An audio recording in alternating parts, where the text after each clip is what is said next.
오늘 본문은 이제 사도 바울이 가이사랴에 있는 벨리스 총독에게 가서 그곳에서 1차로 한번 재판을 받았지만은 아무런 죄가 없어서 그래서 예루살렘에서 왔던 사람들을 물러가고 그리고 이제 바울은 벨릭스 총독의 그러한 지휘하에 그 감옥 속에서 이제 일정한 재판이 결론이 지어지면 이제 처분이 내려지는 그러한 상황. 그래서 석방될 수도 있는 그 상황에서 오늘 말씀은 계속되고 있는 것입니다. 감옥에 있으면서 바울은 이제 벨릭스 총독에게 말씀을 자주 이렇게 전하였다.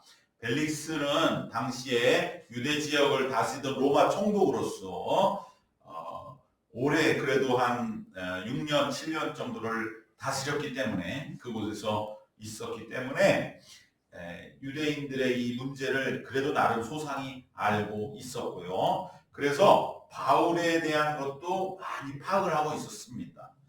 그래서 과연 예수를 전하는 이 바울에게 그 예수님에 대한 이야기도 듣고 싶은 마음도 있었고 이렇게까지 큰 문제가 되고 있다는 그 사실 앞에서 총독은 벨릭스는 바로 바울에게 당사자를 또 이렇게 감옥에서 만나니 자기가 원하는 대로 언제든지 불러서 그 말을 들어보는 좋은 기회가 되었던 것이죠. 그래서 바울이 벨릭스 총독에게 전한 말씀이 무엇이냐? 오늘 본문의 24절 하반절과 25절에 이렇게 말씀하죠. 바울을 불러 그리스도 예수 믿는 도를 듣거늘. 25절에 바울이 의와 절제와 장차 오는 심판을 강론하니 벨릭스가 두려워하여 대답하되 지금은 가라, 내가 틈이 있으면 너를 부르리라 하였다는 것입니다. 바로 사도 바울은 벨릭스 총독을 이렇게 그래도 가까이서 자주 만날 기회를 살려서 예수님의 복음을 전하면서 그 내용은 바로 의와 절제와 심판 이 세 가지로 기록이 되고 있습니다. 의라고 하는 것은 무엇입니까? 우리가 예수님을 믿음으로 우리의 죄는 예수님이 죽으셨던 그 십자가에서 깨끗하게 대속이 되었고 그리하여 우리는 모든 죄값을 치르고 그러므로 의롭다 여겨 주시는 하나님의 은혜를 받아서 우리는 의로움을 덧입게 되었습니다. 아멘. 그러한 예수님의 이 복음을 전할 때 벨릭스는 유대 총독으로 부임을 하고 이제 6년, 7년 정도 다스리는 동안에 사실은 굉장히 좀 아주 잔혹하게 유대인들을 탄압했던 인물이거든요. 그래서 많은 지도자를 죽이고 그들을 굉장히 억압한 아주 잔인한 인물로 유대인들에게 생각이 됐기 때문에 그 마음속에는 자기애들 이 죄에 대한 그러한 두려움과 어둠이 있었는데 예수님의 복음을 들었을 적에 벨릭스는 정말로 너무나 눈이 번쩍 뜨이고 물론 여기에서 유대 여자인 드루실라가 큰 역할을 했다고 하는 또 그 초대교회의 배경 역사에 그러한 연구도 있지만 어쨌든 벨릭스 자신도 이 복음이 들려올 때 내가 정치인으로서 얼마나 그 정치인들이 서로 권력 투쟁을 하면서 서로를 죽이고 서로 배신하고 많은 그러한 어둠 속을 헤매고 있습니까? 그럴 때에 바로 예수님의 보혈의 피가 그 벨릭스의 많은 죄를 사해 주셨고 그렇기 때문에 우리는 비록 죄인이지만 예수님을 믿으면 예수님의 피로 말미암아 나의 모든 죄가 씻겨 내려가고 이제는 우리는 하나님이 주시는 하나님의 아들의 그 피값으로 말미암은 의로움을 덧입게 되었습니다. 그것이 바로 이 당시는 얼마나 더 사실감이 있었겠어요. 예수님이 돌아가신 지 30년도 안 됐으니까 30년 전 그 일을 기억하시냐고. 그것은 바로 우리의 죄를 씻기 위함이다. 이렇게 말할 때 벨릭스는 그대로 아멘 하며 이 말씀 속으로 자기의 영혼이 점점 빠져 들어가게 되었을 것입니다. 그런데 그 다음에 이제 의와 그 다음 절제가 나오고요. 그다음 심판이 나옵니다. 즉 이제 우리는 의로움을 덧입은 빛의 자녀로서 이제부터는 그렇기 때문에 우리 죄값을 사함 받았으니까 우리는 그러니까 또 그것만 의지해서 또 죄를 지어도 내 죄가 사함받는다 이렇게 여기는 것이 아니라 오히려 이제는 빛의 자녀로 하나님의 말씀과 뜻을 따라 모든 일들을 내 뜻대로가 아니라 하나님의 뜻대로 절제하며 행하면서 그리고 행한 그 모든 일들은 하나님의 심판을 받게 됩니다. 라고 이제는 믿는 자로서의 삶에 대하여 바울이 전할 때 벨릭스는 여기에서 그만 넘어지고 마는 것이죠. 25절에 그는 두려워하게 됐다. 그러니까 아직 벨릭스와 같은 이 초신자들에게는 복음의 은혜에 대하여는 너무나 마음이 확 열리지만 그 이후에 우리가 믿는 자답게 살아가는 그런 절제와 심판의 삶에 대한 말씀에 대해서는 마음속에 굉장히 많은 단련이 필요하고요. 훈련이 필요하고 그 전까지는 마음에 걸리는 것이 있다는 것입니다. 즉 여기서 우리는 우리가 믿는 이 믿음의 내용을 전할 때 복음이 자칫 잘못하면 윤리적인 그러한 설교와 강조점으로 들리지 않도록 배려해야 할 필요가 있는 것이죠. 그래서 우리는 복음은 강력하게 전하되 그래서 복음이 우리를 살리는 역사는 우리가 얼마든지 함께 강력하게 전하되 윤리에 대해서는 오히려 본이 되는 길을 선택해야 할 줄로 믿습니다. 즉 초신자들은 우리 믿는 자들에 대해서 우리는 어떤 윤리적인 말씀에 큰 부담을 안 느끼지만 입장 바꿔서 초신자들의 마음에는 자신들이 살아온 삶과 또 믿는 자로서 이제 내가 또다시 넘어지면 어떡하나 라고 하는 그 두려움 때문에 윤리적인 부분에서 매우 예민하게 반응한다는 것이죠. 여기에 바로 복음 접하자의 고민이 있는 것입니다. 물론 우리가 절제를 말하고 심판을 말하면서 복음을 전하면 매우 강력한 것 같고요. 매우 능력 있는 말씀의 증거가 되겠지만 그러나 이렇게 듣는 벨릭스와 같은 아무리 권력자도 마음에 두려움이 임한다는 것입니다. 그렇게 되면 지금은 가라. 내가 틈나면 그때 부르겠다. 라고 하면서 마음의 문이 좁아지고 닫혀지고 아이의 관계마저도 점점 끊어지고 이제 이 말씀 이후에 물론 바울이 여러 번 불러서 말씀을 들었다고 26절은 기록하고 있습니다. 26절 동시에 또 바울에게서 돈을 받을까 봐라는 거로 더 자주 불러 같이 이야기하더라. 즉 더 자주 불러서 이야기는 했지만 그때 의도는 뭐냐? 뭔가 이렇게 좀 인간적으로 이 사람하고 교류를 해서 그에게 어떤 현실적인 도움 받지 않을까. 왜냐하면 당시 교회 지도자니까 그래도 이 사람이 큰 그러한 어떤 지도자로서의 그 대표자라고 하면 그 모든 조직들이 이 사람이 이렇게 같이도록 놔두겠는가 라고 하면서 뭔가 물질적인 도움이나 그러한 일들을 해주겠거니 하는 바람으로 바울을 불렀지 순수하게 복음을 듣는 그러한 만남은 이제 많이 축소가 되었다는 것이죠. 즉 우리가 정말 조심해야 할 건 무엇이냐.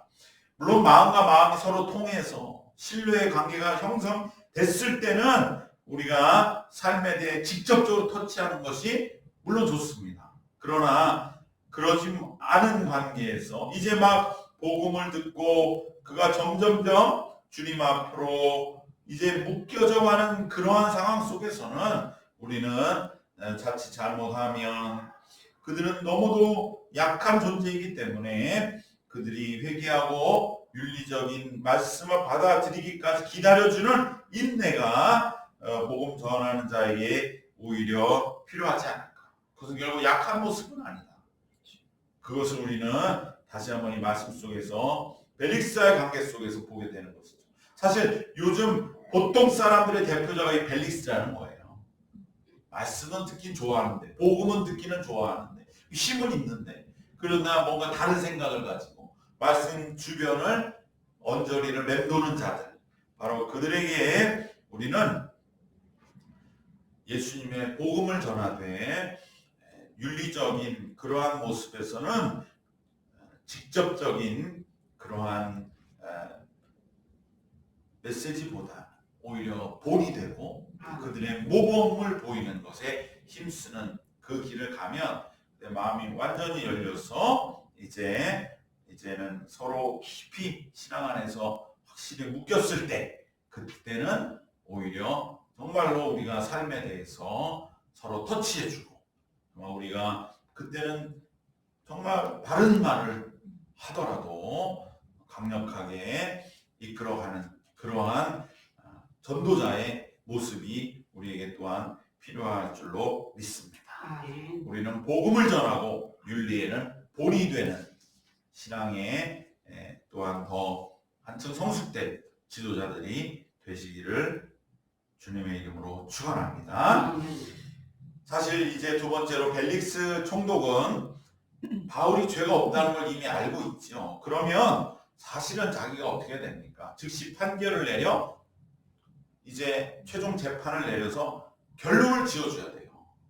그걸 질질 끌면 안 되는 거예요. 오늘 우리나라의 상황과 어쩜 이렇게 똑같은지 말이죠. 자꾸 여러 사람을 힘들게 하고 시간을 끌고 그런 게 아니라 판결을 내려서 바울을 석방했어야 됩니다. 그런데 얼마 동안 바울을 잡아두었느냐? 27절의 말씀이죠. 이태가 지났다. 2년 동안 정식 재판은 열지도 않고, 그래서 석방으로 최종 선고를 내리지도 않고 2년 동안 감옥에 잡아놓고 그냥 바울을 계속 자기가 부르고 싶으면 불러다가 뭐 또 얘기하고 듣고 보내고 이렇게 이런 나쁜 짓을 하고 있는 것입니다. 그 이유가 뭐냐? 바로 27절 하반절에 나오지요. 후반절에 보면 벨릭스가 유대인의 마음을 얻고자 하여 바울을 구류하여 두니라. 즉 2년 동안 가둬둔 것은 오직 유대인의 마음을 얻고자 했다. 왜냐하면 바울을 지금 풀어주면 바울을 고소했던 바로 그 예루살렘으로부터 쫓아왔던 그 대제사장들과 그러한 유대인 권력자들, 그리고 변호인 더둘로가 같이 와서 1차 재판을 벌였던 그 사람들이 여론을 막 들끓게 해서 유대인들이 또 뭔가 소동을 일으킬까봐. 벨릭스는 사실 앞에서도 말씀드렸지만 유대인을 굉장히 잔인하게 통치했거든요. 그러니까 신임을 얻고 통치한 게 아니기 때문에 이러한 두려움을 오히려 더 갖게 된 거죠.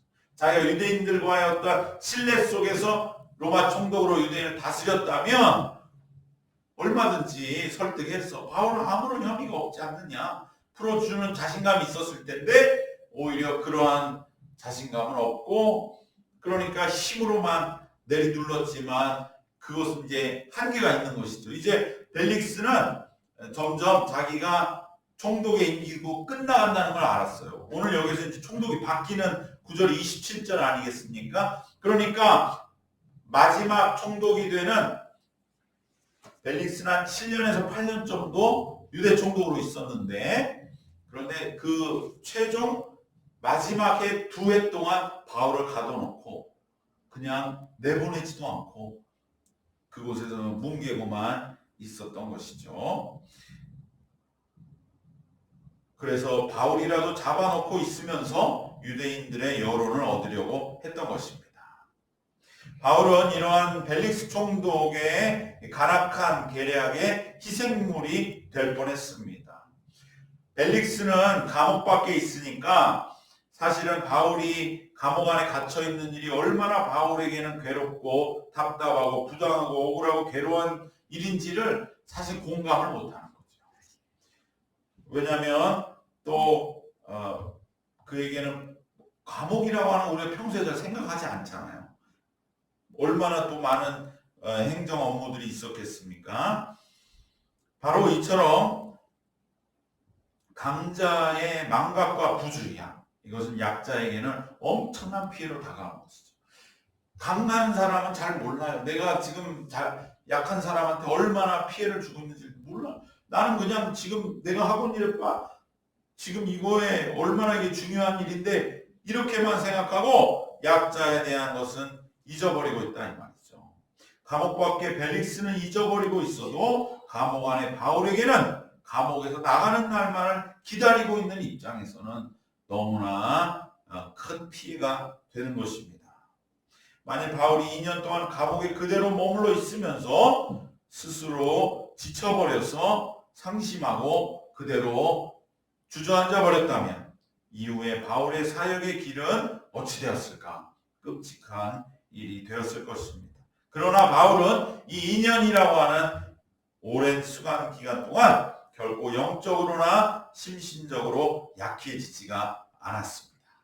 그래서 바울은 새로운 로마 선교 활로를 여는 것이 오늘 설교 제목에 가이사에게 상소한다고 하는 그 새로운 활로를 여는 그 길을 예비하고 있었던 것입니다. 바울이 이렇게 2년 동안의 기간 동안 비록 너무나 지루하고 지치고 자기는 괴로운 시간들이었지만 영적으로나 모든 면에서 약해지지 않은 것처럼 오늘 우리들도 강자처럼 군림하는 사탄의 계기 앞에서 결국 지치지 말고 오직하고 변함없이 믿는 자로서 우리의 능력이 마음껏 발휘되는 그날이 올 때까지 하루하루 충실하게 이겨나가야 할 줄로 믿습니다. 아멘. 광자의 횡포 앞에 약자는 오랜 시간 동안 견뎌야 하는 그러한 일을 당하게 될 때가 있습니다. 그때에 우리는 결코 약해지지 말고 이 2년 동안에 바울이 감옥에 있었던 것을 기억하면서 사실은 이 2년이라고 하는 기간은 사도 바울이 1차, 2차, 3차 전도 여행 중에 한 번을 더 돌을 수 있는 기간이에요. 바울이 어느 도시에 가서 이렇게 몇 년은커녕 몇 달도 오래 있지 않으면서 교회를 세운 바울에게는 이 2년이라고 하는 기간은 너무나 답답하고 온 세계를 무대로 하나님의 복음을 전하는 자를 이렇게 발묶어 놓았다고 생각할 수 있을 정도로 괴롭고 지치기 쉬운 기간이었지만 사도 바울은 조금 더 약해지지 않고 오히려 그 기간들을 변함없이 충실하게 하루하루 이겨냈던 것을 기억하면서 오늘 우리도 이러한 모든 시간들을 견뎌낼 때 반드시 강자의 횡포는 사라지고 하나님은 반드시 들어쓰시고 역사하신 날이 옴을 믿으시기를 바랍니다. 이제 지루한 2년의 수감의 기간이 지나 총독이 교체되게 됩니다. 새로 부임한 총독은 보르기오 베스토라고 하는 사람인데 이 베스토는 벨릭스보다는 보다 더 좀 신사적인 사람이었다. 이렇게 초대교회 역사에는 해석이 되고 있습니다. 왜냐하면 벨릭스가 유대인을 너무 심하게 통치를 해서 유대인들의 불만이 많았다는 거예요. 그래서 그것이 로마에 이야기가 들어가고 그래서 이번에 좀 인자한 사람을 보내자 그래서 온 것이 베스토인데 베스토는 몸이 좀 약했다는 거예요. 그래서 벨릭스가 7년에서 8년 정도 총독의 일을 봤다면 베스토는 2년밖에 못 있었습니다. 그런데 그 2년이 바로 시작되는 그때에 베스토는 부임했고 그 말씀이 오늘 우리가 함께 읽은 베스토의 역할에 대한 말씀들이죠. 베스토는 오자마자 이제 모든 것을 파악하기 위해서 예루살렘으로 바로 갔던 것입니다. 25장 1절에 있죠. 베스토가 부임한 지 3일 후에 가이사랴에서 예루살렘으로 올라갔다. 모든 성경은 예루살렘은 올라온다 이렇게 표현하는 거예요. 위치는 가이사랴가 더 높이 있지만 그러나 예루살렘으로 내려갔다. 그래야 원래 지도상은 맞는데 예루살렘으로 무조건 올라간다. 이렇게 쓰는 습관이 있습니다.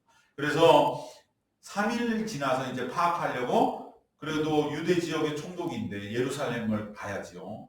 그래서 파악하러 갔습니다. 그때 예루살렘에 있었던 사도 바울의 적대자들은 제1번 안건으로 바울의 사건을 꺼냈다. 그만큼 바울에 대한 그 사탄의 계계는 여전히 변함없이 동일한 수법을 써서 바울을 죽이려고 하는 것은 무엇이냐? 당시에 예루살렘 사람들 베스도가 와서 예루살렘에 최소한 몇 주, 몇 달은 있다가 여기 아예 눌러 있든지 가이사랴로 가든지 그럴 줄 알았던 거예요. 그러면 그럴 때 그럼 바울을 이쪽으로 와서 우리의 지금 제1의 관심사는 사도 바울이니까 이쪽에 와서 재판받게 예루살렘으로 오게 해달라 이렇게 말을 하지만 그것은 사실 거짓말이죠.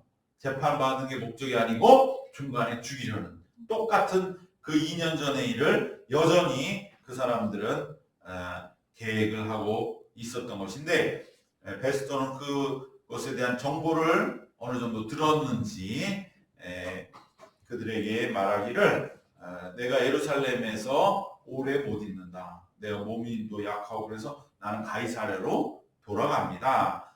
당신네들이 오시오. 이렇게 말을 하면서 어떻게 보면은 본인의 진심인지 하나님의 역사인지 또 좀 건강한 사람이면 그쪽에서 그럼 오라고 하고 아무것도 모르고 그랬다가 바울이 죽을 수도 있었는데 베스도는 돌아갑니다. 얼마 만에 돌아가느냐? 6절에 보면 베스도가 그들 가운데서 8일 혹은 10일을 지낸 후 가이사랴로 내려가서 예루살렘에서 가는 건 다 내려간다 그러죠. 그래서 8일 혹은 10일을 지낸 후 예루살렘에서 가이사랴로 가버려요. 일주일 내지 열흘 사이에 바로 가니까 예루살렘 사람들 꼼짝없이 할 말이 없잖아요. 바로 가는데 어떻게 바울을 오라고 하겠냐? 그러니까 할 말 없으니까 그들이 바로 이제 가이사랴로 와서 그곳에서 베스도가 1차 다시 재판을 여는데 거기서도 재판으로는 바울의 상대가 안 되고 그래서 그 결과적으로 그럼에도 불구하고 베스도가 그 자리에서 이제 와서 유대인들의 첫 번째 일을 그래도 유대인들의 입장에서는 테스트하는 거잖아요. 이 총독이 우리들과 친해질 마음이 있나 없나 그거를 1번 요구사항을 들어주냐 안 들어주냐 그거에 달려있지 않습니까? 그래서 베스도도 그걸 아니까 그러면 그래도 예루살렘 사람들은 바울의 처분을 첫 번째 과제로 나한테 줬는데 내가 이거 안 들어주면 이제 내가 어떻게 유대인들하고 신뢰를 쌓아갈 수 있겠느냐. 첫 번째 요구는 그래도 들어줘야 이 사람들도 내 말에 잘 순종하고 따라줄 것 아닌가. 그런 가운데에서 베스도는 그렇다고 해서 바울을 그러면 무조건 예루살렘 데려가야 된다. 이렇게 벨릭스 방식으로는 하지 않고 바울에게 어떤 너의 의향은 어떤가? 예루살렘으로 이 사람들은 가서 재판을 하자고 하는데 당신의 의견은 어떤지 의견을 묻습니다. 바로 바울과 예루살렘 양자 사이에서 균형을 갖춘 로마 총독답게 일 처리를 하려고 하는 것이죠. 그때 바울이 과연 어떻게 할 것인가? 사실 바울은 여기에서 내가 여기 갇혀 있는 것 자체가 부당하다 이렇게 말할 법한데 그렇게만 주장하지 않습니다. 그랬다면 베스도는 더 거기에서 더 이제 오히려 발끈해서 네가 그렇게 부당하고 자신만만하면 왜 예루살렘에 가서 재판 못할 이유가 뭐 있냐? 거기 가서 주장해라. 이럴 수 있잖아요. 그래서 바울은 그렇게 말하지 않고 그렇다고 그러면 바울은 2년 동안 너무 여기 가이사랴에서 지루했기 때문에 아유 이제 모르겠다. 내 예루살렘 가서 죽으면 죽지.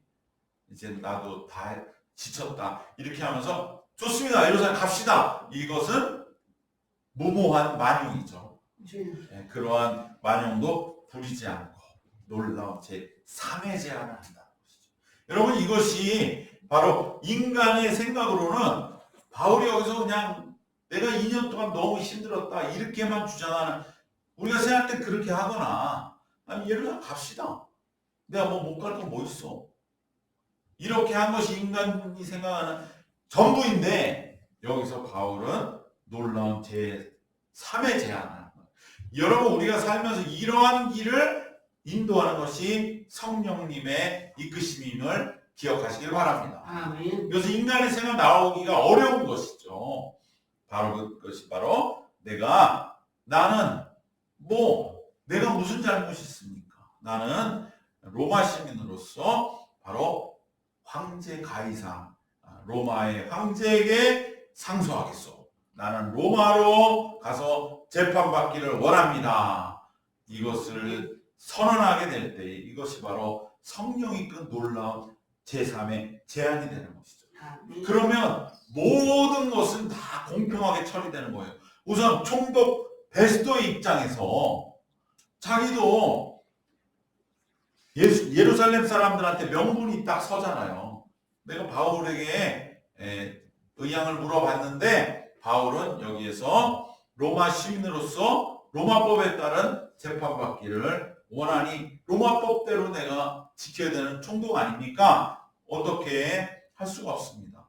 이렇게 예루살렘의 요청을 거절할 명분을 총독 베스도에게 줌으로 인하여 우리의 첫 번째 요구도 안 들어줬다라고 하는 예루살렘의 요청을 거절했다고 하는 불만을 사지 않아도 되었고요. 그리고 바울은 이제 로마 선교에 더욱더 가까이 가게 된 것입니다.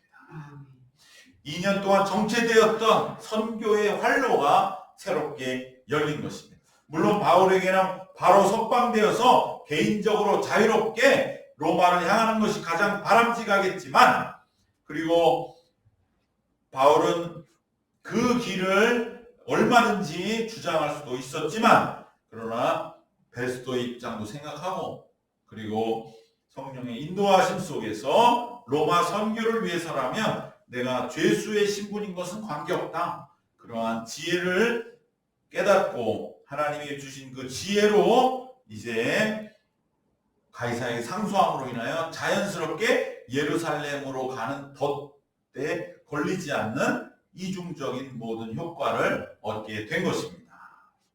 바로 로마로 가면서 베스도에게 명분도 주면서 예루살렘도 피하는 바로 세 가지의 놀라운 공평한 일들의 문을 열어준 것은 오직 성령의 인도하심임을 우리 기억해야 할 줄 믿습니다. 여러분 내 삶이 정체됐다고 느끼십니까? 결코 그렇지 않습니다. 그건 인간적인 생각이에요. 내가 지금 여기 신앙이 멈췄어. 내가 지금 어떻게 해야 될지 모르겠어. 내 예루살렘으로 다시 끌려가? 아니면 여기서 내가 억울하게 2년 동안 이렇게 답답한 감옥 속에 갇혀있는 거 그냥 막 누군가가 터뜨려버려? 그렇다고 남는 게 뭡니까? 아무것도 아닌 것이죠. 우리가 정체된 현실은 반드시 성령께서 열어주신 길이 있습니다. 그래서 기도하면 얻게 됩니다. 그 길을 찾고 구하는 바로 그것이 우리에게 필요하고, 그럴 때 길이 보입니다. 내가 가이사에게 상소하는 것이구나. 성령은 정체된 우리 현실에 활로를 여시는 줄 믿습니다. 바로 그 길을 우리 찾아가는 것입니다. 인간의 지혜, 인간의 생각, 인간의 마녀, 인간의 명분과 인간의 판단에 따라가는 길은 제3의 진정한 성령의 길을 어긋나게 할 뿐인 것입니다. 오늘 우리는 바로 성령이 나의 정체된 현실, 2년 동안 바울이 감옥에 갇혀있는 답답한 그 상황들의 활로를 연 것 같은 그러한 새로운 새 역사의 길을 여시는 성령의 인도하심을 위하여 기도하고 그 길을 향해 나아가시기를 주님의 이름으로 축원합니다.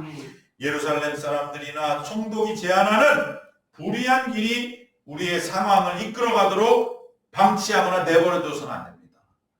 2년 동안 감옥에 있다 힘이 다 빠진 채로 예루살렘으로 거저 만용을 부려 가자고 해서 폭력 앞에 무릎 꿇는 것은 희생도 아니고 헌신도 아닙니다. 그것은 그냥 비참한 죽음이요 안타까운 죽음일 뿐입니다. 우리는 성령의 인도하심을 받아서 우리는 모든 방법과 수단을 다 써서 내게 로마 시민과 같은 어떤 달란트가 있어 그 내 가진 모든 걸 다 어떻게든지 활용을 해서 현재에 막혀있는 현실을 대항해서 주저앉지 말고 사도 바울과 같이 새로운 활로를 열고 활력을 불어 넣어야 할 줄로 믿습니다. 이것을 오늘 말씀 속으로 보면서 가이사에게 상소하노라 그 외침 속에 담긴 성령이 인도하시는 새로운 활로를 우리의 삶에도 이루어 나가시기를 주님의 이름으로 축원합니다. 오늘 말씀 세 가지로 정리하겠습니다. 우리는 복음을 전하고 윤리에 있어서는 모범이 되는 길을 가야 할 줄 믿습니다. 두 번째로 우리는 약자로서 지루한 견딤의 시간이 우리에게는 주어질 때에 우리는 지치지 말고 이 견딤의 시간을 이겨내야 할 줄로 믿습니다. 마지막으로 가장 좋으신 성령의 인도하심을 받아 정체된 현실에 새로운 활로를 여는 그러한 우리의 믿음의 여정 되시는 주님의 이름으로 축원합니다. 기도하겠습니다.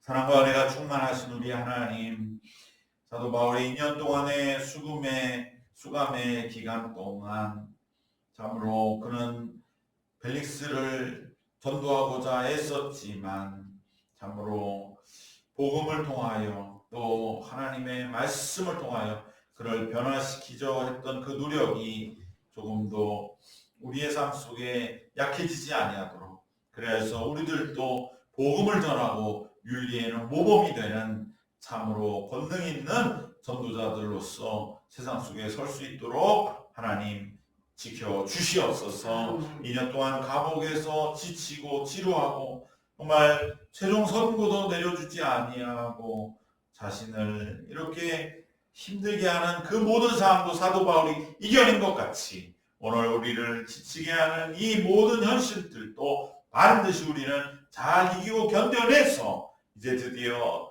모든 새로운 총독이 부임한 것 같은 우리의 상황의 변화가 있을 적에 성령이 주시는 제3의 길을 열어서 진정으로 새로운 활로를 여는 우리의 하루하루가 되도록 주님 인도하시고 이끌어 주시옵소서. 우리의 삶이 막혔다고 여겨질 때 감옥에 2년 동안 바로 가이사랴에서 지냈던 바울을 기억하게 하시고 우리들도 그 기간을